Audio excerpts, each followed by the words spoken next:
All right, how's everybody doing? This is me, Coach Payton, Mr. Payton, whatever you've known me as. We're calling this the Westside Connection. What we want to do with these opportunities is share our story, share our inspiration, and share our knowledge with those people out there who are like us, want to be better, have the drive to be better, but just need some tools. And so let me introduce everybody that's here today. First, we have Jesse Escobedo, who's here with us. We got Sam Schilling here today. And again, my name is Coach Payton. What I want to start us off with is, as we were talking before we started this segment, is we were talking a little bit about what it was like to grow up. I grew up in South Phoenix and moved over to the West Side, which is how I ended up having a chance to meet these young men. And so what we were thinking about is, what was it like growing up? What were the expectations? Was it, hey, you're going to be a pro athlete, you're going to go to college, the military, whatever. And so what we want to do right now is share what that experience was for each of us. Why don't you start us off, Jesse? Yeah, I mean, for me, expectation academically wise, I don't know that we really had one. Because we were first generation, I think the bar was really set at high school graduation. At the time when I was in middle school, or a little before that, my siblings were the first one, anybody, either side of my family, to ever graduate high school. And so for me, as long as you hit that target, that was kind of enough. Yeah. For me, personally, I thought I was going to be an athlete. I loved basketball. That was always been a big part of my life and still is. And I think a lot of how I carry myself and how my work ethic has changed over the years in my career stems from things that I've learned in sports and how I fail. Okay. Yeah. Okay. What about you, Sam? Yeah, I think it was a little different for me being the youngest of six. So I had 3 older sisters and 2 older brothers. So I had a lot to learn from. I believe my dad always had a high expectation of us to get good grades, so I always strived to get A's. If I got a B, I was upset. A C really hurt me, so I think that was a high expectation of my dad. Athletically wise, I always just wanted to compete. I'm a competitor, no matter what sport it is. Shoot, I'm doing pickleball right now with some friends. So I love high expectations. I love to challenge myself. That's like we said, we're here to be better. No matter what we're doing. So those are the expectations for myself and kind of what my dad had for myself. It's interesting because obviously I'm a little bit older and, so I'm growing up in the 80s. I was born in the 70s and my mom was very no nonsense. I mean, it wasn't military, but it was very no nonsense. If I got a B, there was an issue. There was a significant issue. Now, you got to understand the times. Back in the day, if you got an A, you got $1. That was an amount. Now you want to say, well, what's $1? A soda was 35 cents. So that gives you a sense of $1. So it would be more like $5 or $10 today. Yeah. But my mom did not mess around. I literally got my first B in 8th grade. And it was a problem. It was a problem. So just to kind of bring that back though, talking about expectations, you talked a little about your family. How big is your family? Tell us a little bit about your family dynamic, like brothers and sisters. Yeah, how for many do you have in sure. family? So I'm the youngest of 5. Okay. I got 3 older brothers and an older sister. They're all doing their own career now. So I also, similar to you, had a lot to learn from them, but they all took very different paths. Yeah. And we'll talk a little bit more about my transition into my career and going into college. We all had different paths for different reasons. They had to come out of high school and start working immediately to help out the family. Yeah. And then, I transitioned straight from high school right into the university. Right. Yeah. Right. And Sam, you said how many? I got 3 older sisters and 2 older brothers. My sisters definitely had a little bit, I would say, higher expectations or a little bit more strictness on them. My dad was a little bit more lenient with my brothers. Yeah.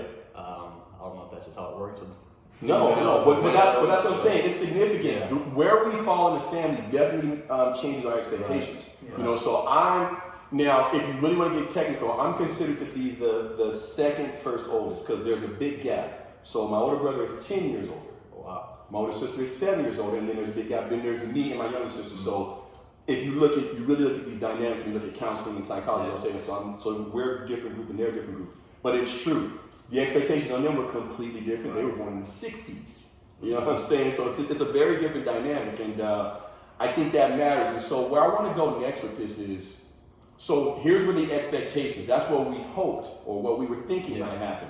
Let's talk about what actually happens. This time I'm going to start with you, Sam. So Sam, let's say, take us from middle school. Tell us the middle school you were at, because some people out there are going to be able to resonate with that, and then try to walk them through from middle school to where you are now. Yeah, so for those of you that have been keeping up with this podcast or this YouTube channel, you've heard me say I'm from Atkinson Middle School. So with West Phoenix. Yep. Mm-hmm.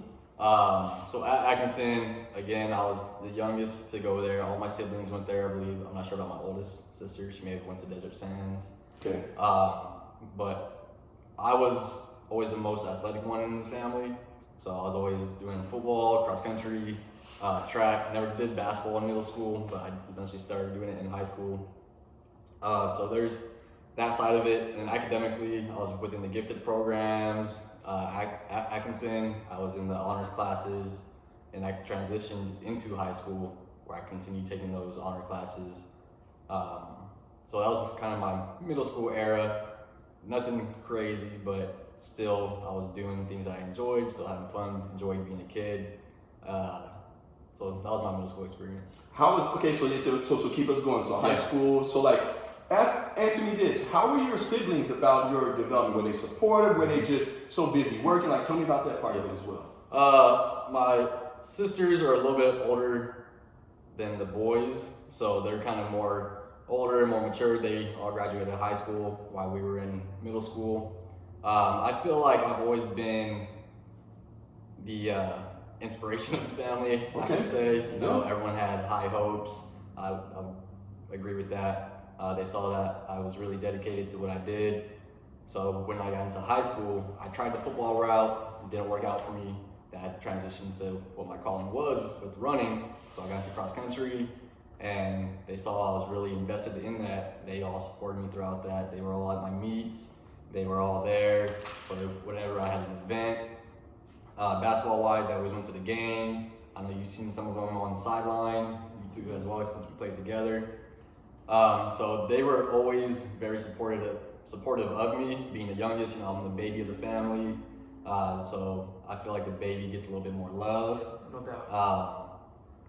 So that's kind of what it was for me. I don't think there's any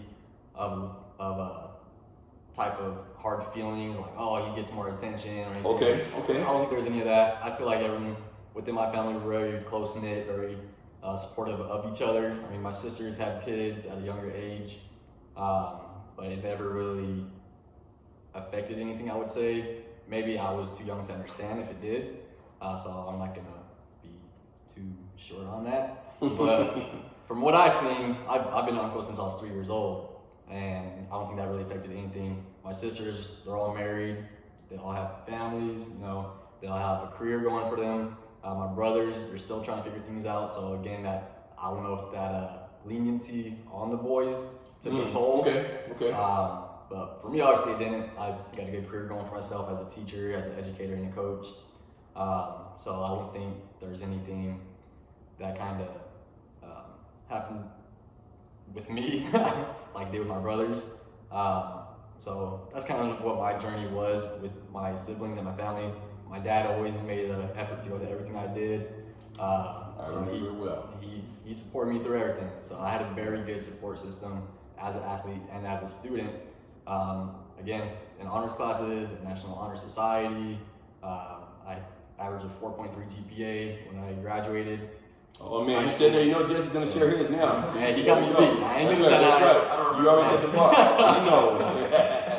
So that's my journey throughout middle school and high school. Going into college, I wasn't too sure what I really wanted to do. I knew it had to be something with sports. I'm a sports guy, you know. I love being in the sports world. I was an athlete. I decided to continue running as I got into college at Grand Canyon. So once I started to realize after I graduated high school what I enjoyed and what I would surround myself with, I decided I was going to be a PE teacher and a coach. So at first I was thinking the sports management side, and I'm like, I don't know if I'm really a businessman. And then I realized I'm at school all day, I'm around kids all day, I'm around athletes all day. I think I'm meant to be a teacher.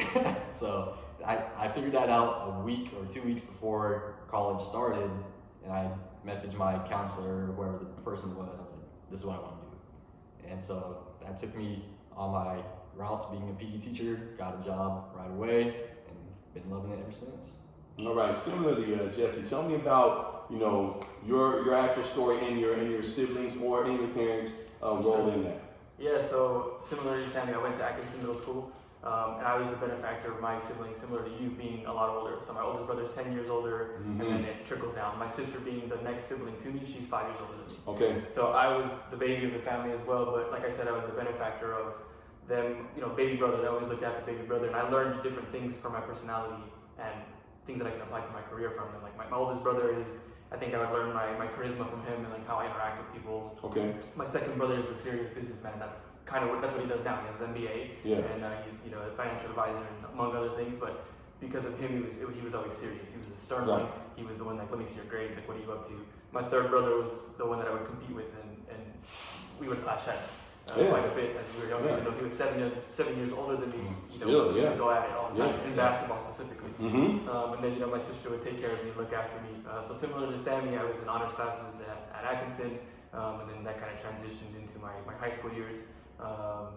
And then from there, I think that's where I kind of decided that science was my thing. Between those ages, it was just kind of a natural fit for me. I would get cut specifically. I would get cuts, and I wanted to be looking inside to see what was in there. The human body was really fascinating to me, so I thought about going to medical school. That's always what I wanted to do, just because I didn't know at that time what I do now existed. I thought you had to be a doctor to be able to do the things that I do now. I just didn't know. Ignorance is bliss, and so that's how I kind of got there. That's where I was pushing towards that medical field. So that's a little bit about my years. Yeah, that's huge. And so what I think of with you and your story is there any class or any experience from the academic side that you think said, okay, wait a minute, this is the one? Because why not physics, for example, or why not aerospace? Like, what is it that made you go into the specific career you're in now? I think it was just a mesh of a couple things. I bounced around even after I graduated high school, got my scholarship, ended up at ASU. I started initially as a pre-med student. Okay. And then it took me about maybe a month or 2 months to realize this wasn't it for me. I was bored all the time. It wasn't challenging, and it was just kind of following the flowchart to me. And I didn't really know what else to do. I was really good at chemistry, and I had a close relationship with the high school chemistry teacher, Mr. Baker. Okay. So I just went into chemical engineering. I was pretty good at math. Okay. Liked chemistry, jumped in there. And then it wasn't until I got to work with Dr. Leland Hartwell at Arizona State that I kind of learned more about the degree that I ended up receiving, which is biomedical engineering. I didn't know it existed. He would always ask me those questions. Like, what do you want to do afterwards? And at the time, I didn't enjoy chemical engineering at all. I was pretty miserable in my classes, and I just had a scholarship, and I knew it was going to run out at a certain time, so I had to get some degree and finish up. But once I changed into biomedical engineering, everything changed. Everything clicked.